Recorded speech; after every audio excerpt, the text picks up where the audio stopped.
नमस्कार विद्यार्थी मित्रांनो, सत्यशोधक महिला विकास मंडळ संचालित तिसगाव विद्यालय तिसगाव वर्ग 10वी परीक्षा मार्गदर्शन विषय आहे गणित भाग 1 आणि भाग 2। मी गणित विषयाचा शिक्षक गायके सर। स्टॉप कर। गणित विषयाची भीती कायमस्वरूपीच विद्यार्थ्यांच्या मनामध्ये असते, परंतु गणित हा काही अवघड विषय नाहीये। एक नियमबद्ध जर कधी आपण गणिताबद्दल सवय लावली, नियमबद्धपणा आपल्या लिखनामध्ये असला, आपल्या परीक्षेतील उत्तर सोडवण्यामध्ये असला, तर गणित हा बिलकुल अवघड विषय नाही। गणित भाग 1 आणि भाग 2 ह्या दोन्ही परिस्थितीमध्ये गणित समान आहे। दोन्ही परिस्थितीमध्ये गणित 40-40 मार्काचा आहे। म्हणजे गणित भाग 1 हा विषय सुद्धा आपल्याला गणित भाग 1 हा 40 मार्क आपल्याला सोडवायचा आहे, 40 मार्काचा, आणि याच्यासाठी आपल्याला 2 तास मिळणार आहे।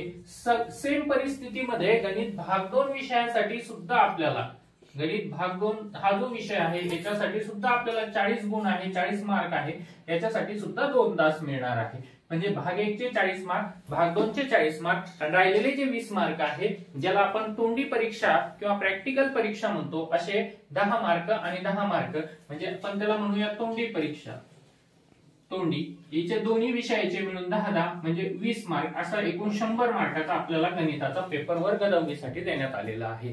पण यासाठी आपल्याला परीक्षा सोडवताना काय काळजी घ्यायची आहे, प्रश्न कसे सोडवायचे आहे, किती प्रश्न येणार आहे, किती गुणांसाठी येणार आहे, हे सगळं आपण सोप्या पद्धतीने आज काय करणार आहोत, बघणार आहोत। गणित भाग 1 असो किंवा भाग 2 असो, यामध्ये प्रश्न दिलेले आहे, किती मार्काला किती प्रश्न आणि कोणते कोणते मार्क कुठे कुठे मिळतात आपण ते बघूया। आता कोणताही पार्ट घेतला, भाग 1 घेतला, भाग 2 घेतला, तरी याच्यामध्ये प्रश्न क्रमांक 1 याच्यामध्ये 2 भाग दिलेले आहेत, प्रश्न क्रमांक 1A आणि प्रश्न क्रमांक 1 मध्ये B। आता हे दोन्ही जे भाग आहे हे 4-4 मार्काचे भाग आहे। प्रश्न क्रमांक 1 मधला A मध्ये 1, 2, 3, 4 असे ऑब्जेक्टिव्ह आहे। प्रश्न क्रमांक B मध्ये पण 1, 2, 3, 4 असे 4 म्हणजे 8 एकूण प्रश्न दिलेले आहे आणि आपल्याला सगळे प्रश्न यातले सोडवायचे आहे। प्रत्येक प्रश्न हा 1 मार्काला 1 मार्काला 1 मार्काला 1 मार्क, आणि बी मधला पण 1 मार्क 1 मार्क 1 मार्क 1 मार्क, म्हणजे प्रश्न क्रमांक 1 झाला एकूण 8 मार्काचा। तर माझं या ठिकाणी सजेशन, माझं ओपिनियन असं असेल की कृपया कोणत्याही विद्यार्थ्यांनी प्रश्न फोडू नये। प्रश्न क्रमांक 1 लिहायला सुरुवात केलाय, पहिल्या पानावरती लिहायला सुरुवात केलाय, तर प्रश्न क्रमांक इथं एक बॉक्स असतो आपल्याला दिलेला या पद्धतीनं, तर इथं प्रश्न क्रमांक 1 त्यामधला A टाकावा, प्रत्येक ओळीमध्ये प्रश्न क्रमांक अचूक लिहावा। प्रश्न क्रमांक चुकीचा लिहिला तर त्याला मार्क मिळत नाही। मग या पद्धतीने लिहावी। त्यानंतर एक ओळ सोडून प्रश्न क्रमांक 1 मधला जो दुसरा उपप्रश्न आहे, नंतर तिसरा उपप्रश्न, चौथा उपप्रश्न, यानंतर आपण काय करू शकतो, प्रश्न क्रमांक 1 मधला B घेऊ शकतो। ह्या पानावरती जर जागा राहिली तर ह्या पानावरती घ्या, जागा नसेल तर मागच्या पानावरती सिरियली हे सगळे प्रश्न काय करा, आपण सोडवा। अनावधानाने एखाद्या प्रश्नाचं उत्तर त्यावेळेला आठवत नसलं, म्हणजे मी B पर्यंत सोडवत आलो पण बीतला पहिला प्रश्न मला आता आठवत नाही, तर नंबर टाकून त्या ठिकाणी तेवढी जागा आपण रिक्त सुद्धा सोडू शकतो। नंतर प्रश्न क्रमांक B मधला दुसरा लिहा, तिसरा लिहा, चौथा लिहा। यानंतर प्रश्न क्रमांक 2, प्रश्न क्रमांक 2 मध्ये पण प्रश्न क्रमांक 2A आणि प्रश्न क्रमांक 2B असा आहे। प्रश्न क्रमांक 2A मध्ये आपल्याला एकूण 4 गुणांसाठी उत्तर लिहायचे। प्रश्न क्रमांक 2B मध्ये आपल्याला एकूण 8 गुणांसाठी उत्तर लिहायचे।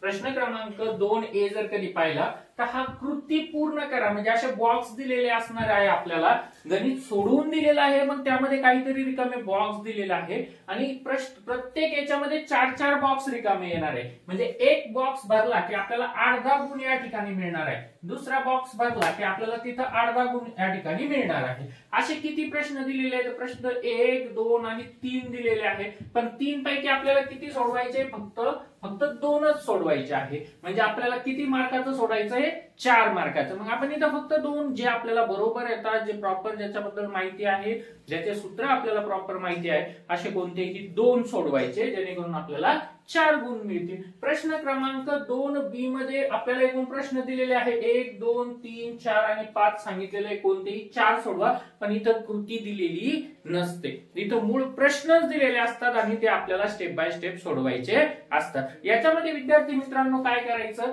की 99% प्रयत्न करायचा की एक प्रश्न हा एकाच पेज वरती घेणे, एकाच पानावरती लिहिणे. दुसरा प्रश्न सुरू झाला हा दुसऱ्या पानावरती घेणे, तिसरा प्रश्न तिसऱ्या पानावर, चौथा प्रश्न चौथ्या पानावरती घेणे. त्याच्यानंतर देताना प्रत्येक वेळेला उपप्रश्नाचा जो नंबर आहे तो पण व्यवस्थित लिहिणे आणि प्रश्नाचा नंबर सुद्धा व्यवस्थित लिहिणे, जेणेकरून त्यातल्या त्यात हे प्रश्न परत मागं पुढं झाले तर चालतील, परंतु प्रश्न क्रमांक व्यवस्थित देणे हे सगळ्यात महत्वाचं काम या ठिकाणी आहे. आपले झाले 2 प्रश्न, प्रश्न पहिला आणि प्रश्न दुसरा.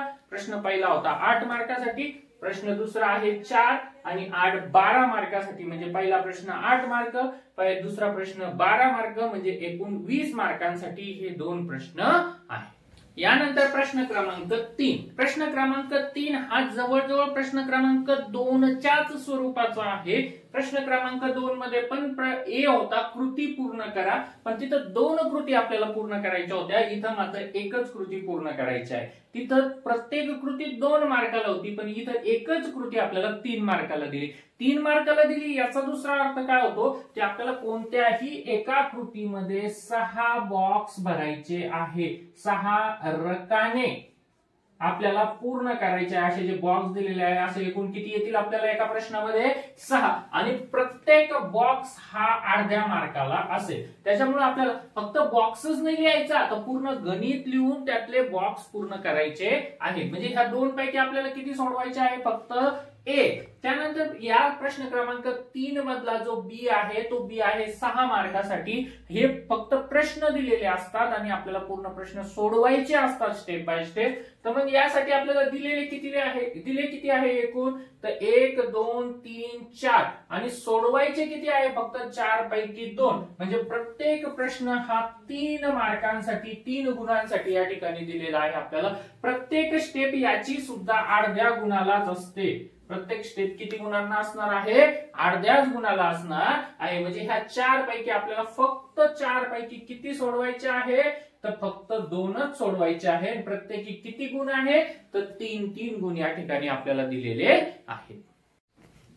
यानंतर प्रश्न क्रमांक 4 जो आहे तो पूर्ण प्रश्न आहे, यामध्ये कृती वगैरे नाही आपल्याला, आणि हा प्रश्न आहे 8 गुणांसाठी आणि प्रत्येकी उपप्रश्न येतो 4 गुणांसाठी. यात आपल्याला दिलेले असतात 1 2 आणि 3 सोडवायचे असतात 2. यामध्ये प्रत्येक स्टेप ही अर्ध्या गुणांसाठीच असते, त्यामुळे गणित सोडवताना सूत्राच्या नंतर येणारी प्रत्येक स्टेप ही आपल्याला काळजीपूर्वक त्या ठिकाणी सोडवायची आहे. चिन्हांवरती पूर्ण लक्ष केंद्रित करायचं आहे की जेणेकरून आपले चिन्ह चुकणार नाहीत. चिन्ह चुकल्याने सुद्धा या प्रश्नांमध्ये खूप गोंधळ उडत असतो, त्यामुळे प्रश्न क्रमांक 4 मध्ये चिन्हांवरती लक्ष ठेवायचं आहे. मग 3 पैकी किती सोडवायचे, तर फक्त 2 सोडवायचे. प्रत्येक प्रश्न 4 मार्काला, म्हणजे 2 प्रश्न झाले 8 मार्काला. आणि शेवटचा प्रश्न क्रमांक 5 राहिला आहे या ठिकाणी आपला, तो फक्त एकच सोडवायचा आहे. आणि किती गुणांसाठी आहे, तर 3 गुणांसाठी दिलेले प्रश्न असतात आपल्याकडे. किती, तर 2 प्रश्न. 2 पैकी आपल्याला किती सोडवायचे आहे, फक्त तर एकच प्रश्न सोडवायचा आहे आणि तो आहे 3 गुणांसाठी. ही झाली सर्व प्रश्नपत्रिकेची माहिती. जसा भाग 1 चा आहे तसाच भाग 2 चा सुद्धा पेपर याच पद्धतीने आपल्याला दिलेला असतो. तर कुठल्याही प्रकारचं दडपण, कुठल्याही प्रकारचं तणाव, टेन्शन न घेता अतिशय आनंदी वातावरणामध्ये, अतिशय आनंदी स्वभावामध्ये, अतिशय आनंदी वृत्तीने काय करा, या परीक्षेला, या प्रश्नांना, या गणित विषयाला सामोर जा, जेणेकरून कुठल्याही प्रकारचं दडपण न येता जर आपण याला सामोर गेलो तर आपले मार्क सुद्धा त्याच पद्धतीने आपल्याला जास्तीत जास्त मिळतील. आणि सर्वांना परीक्षेच्या खूप खूप शुभेच्छा. धन्यवाद.